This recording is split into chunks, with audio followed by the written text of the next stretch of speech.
김진태, 처음으로 대선 불복 선언. 장안의 화제, 탄핵 인사이드 아웃. 김경수 경남지사의 법정 구속 이후 문재인도 수사해야 한다고 주장했던 자유한국당이 이해찬 더불어민주당의 대선 불복이냐, 탄핵 세력의 망동 비난 한마디에 조용해졌습니다. 이를 두고 한국당 일각에서는 제1야당 원내대표의 리더십이 흔들린 것 같다는 비판이 제기되고 있습니다. 지난 2일 YTN 뉴스와이드에 출연한 나경원 원내대표는 대선 불복이 당론 아니냐는 사회자의 질문에 그건 여당이 우리에게 뒤집어 씌우려는 프레임이라고 생각한다며 저희로서는 조심스러운 입장이고 공식적인 입장은 아니다고 물러섰습니다. 칼을 꺼내서면 썩은 무라도 잘라야 할 판국에 허공에 칼 한 번 휘두르고는 다시 칼집으로 집어넣은 꼬라지입니다. 이런 전투력으로는 자유한국당의 앞날은 캄캄합니다. 총선에서 전투력이 충만한 인물로 대거 물갈이해야만 하는 이유일 것입니다. 자유한국당 당권주자인 김진태 의원이 김경수 경남지사의 법정 구속과 관련 19대 대선 무효를 주장했습니다. 이번 드루킹 댓글 여론 조작 사건과 관련해 대선 무효를 주장한 것은 김진태 의원이 처음입니다. 자, 그다음에 김경수 어제 이제 구속이 됐는데요. 어제 저는 그 뉴스를 보고 바로 성명을 냈었습니다. 야, 우리 법원이 이거 웬일이냐. 환영한다는 취지의 성명을 냈는데, 그러고 나서 가만히 생각해 보니까 이게 그 정도로 그칠 문제가 아니더라고요. 이게 생각하면 생각할수록 점점 더 이게 아주 심각한 문제입니다. 드루킹은 1억 건이나 되는 기사를 조작하고 거기에 이 김경수가 8만 건을 공범으로 가공했다고 그 판결문에 나온다고 합니다. 그러면은 이건 뭐 어떻게 되는 거예요? 김경수에서만 끝나는 문제가 아니죠. 예? 경인선 가자, 경인선 가자. 김정숙, 영부인도 공모 혐의가 있다고 이거는 봐야 되고, 바둑이가 김경수죠. 바둑이가 구속됐으면 광화문 청와대를 얘기하는 겁니다. 이 사람들이 쓰는 언어입니다. 청와대도 책임을 피하기가 어렵게 됐다. 자, 문제는 더 있습니다. 이제 이런 여론 댓글 조작을 했다는 게 지금 1심 법원에 의해서 인정이 됐으면 그러면 이거는 어떻게 되는 거예요? 우리가 2013년 국정원 댓글 사건을 한번 생각해 봅시다. 그때는 국정원이 댓글 달아가지고 박근혜 대통령 부정선거로 됐다고 민주당 얼마나 떠들었어요.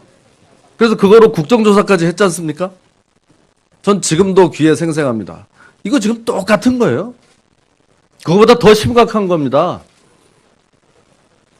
그러면 이 지난 대선은 여론 조작에 의해서 치러진 대선이기 때문에 이거는 무효라고 생각합니다. 탄핵 전국 당시 박근혜 대통령의 변호를 맡았던 최명성 변호사가 탄핵 전국 이후 1년간의 소회를 담아 탄핵 인사이드 아웃이란 제목의 책을 펴내며 화제를 모으고 있습니다. 탄핵 인사이드 아웃에는 박근혜 대통령 탄핵을 둘러싼 각종 이슈를 심층적으로 다루고 있습니다. 책 내용 가운데 탄핵 전국 당시 큰 논란이 됐던 태블릿 PC를 둘러싼 논란과 묵시적 청탁, 뇌물죄에 관한 논란, 두 가지 쟁점 중 특히 필자인 최명성 변호사는 이 책의 3장의 소주제 3개를 할애해 박근혜 전 대통령 탄핵 사태에서 불거진 갖가지 뇌물 혐의를 둘러싼 일련의 과정을 면밀히 되짚었습니다. 최 변호사는 탄핵 사태에 얽힌 모든 의혹은 부당한 이권으로 모아지는데 이권에 정점이 서 있어야 할 대통령에게는 단 한 푼의 돈도 흘러들어가지 않았다며 탄핵과 재판은 이 명백한 사실 앞에 무력해진 정치가 어떻게든 대통령에게 허물을 뒤집어 씌우기 위해 거짓을 산처럼 쌓아 올려간 과정으로 요약된다고 평가했습니다. 그는 묵시적 청탁, 경제 공동체, 기업들의 포괄적 현안 등 세 가지를 박 대통령 형사재판에서 뇌물죄를 구성하기 위한 장치로 꼽았습니다. 묵시적의 뜻은 직접적으로 말이나 행동으로 드러내지 않고 은연중의 뜻을 나타낸다는 것이다.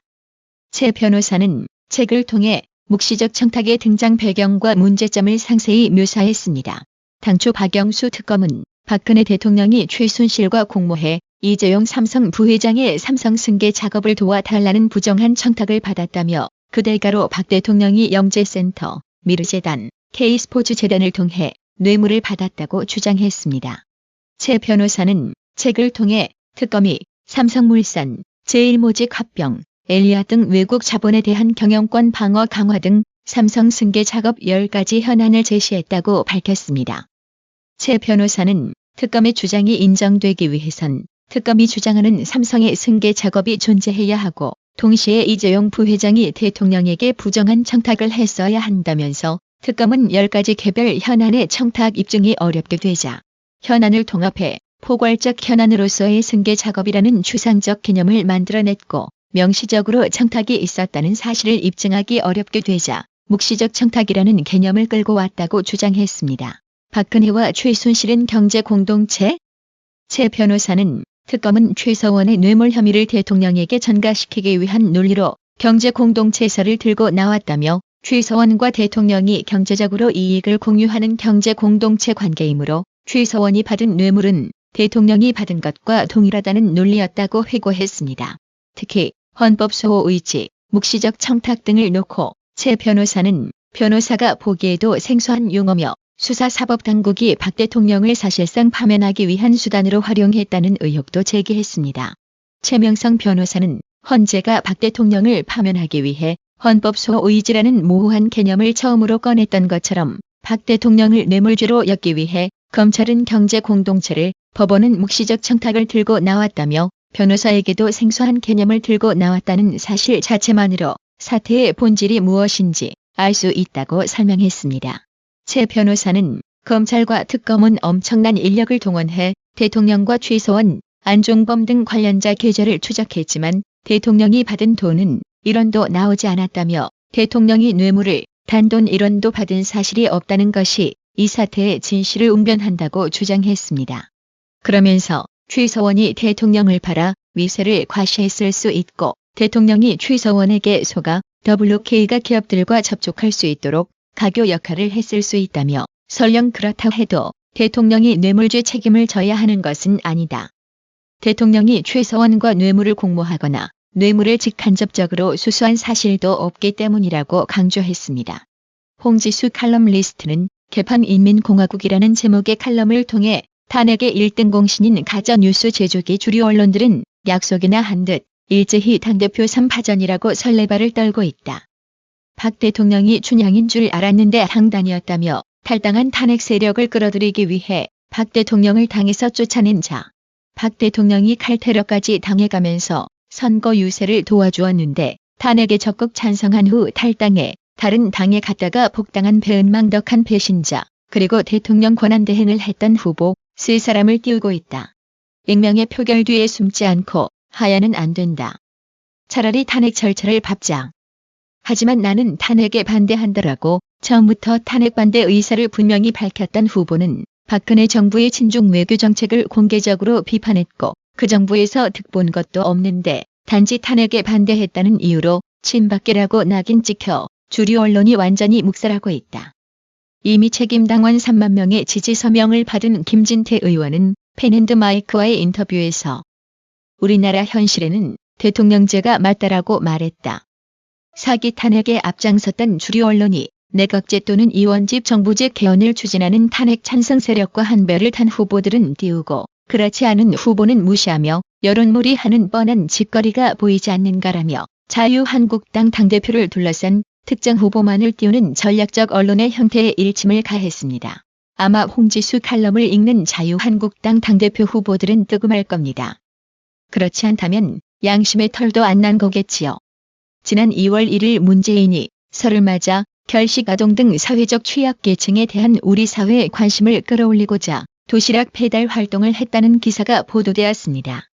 한편 해당 기사에 온라인 누리꾼들 반응은 경제 파탄 내놓고 쇼하고 있네. 좋은 일 하려면 카메라 없을 때 몰래 하세요. 또 쇼냐? 너희 동네는 아주 쇼가 삶이냐? 그런 건 안 볼 때 하는 거다. 이번엔 진짜 소리내서 웃었다. 웃겨줘서 고맙다. 정치나 신경 써 이 양반아라며 조롱하고 조소하고 성토하는 글이 대부분을 차지했습니다. 이제 문재인은 쇼정치라는 이미지가 대중의 뇌리 속에 완전 박혀버린 결과일 것입니다. 함정영님, 설 연휴에도 불구하고 구독료 후원 정말 감사드립니다. 나라의 TV는 보다 더 양질의 컨텐츠를 생산하기 위해 자발적 구독료를 후원 형식으로 받고 있으니 많은 성원 부탁드립니다. 시청해주셔서 감사합니다. 구독은 꼭 눌러주세요.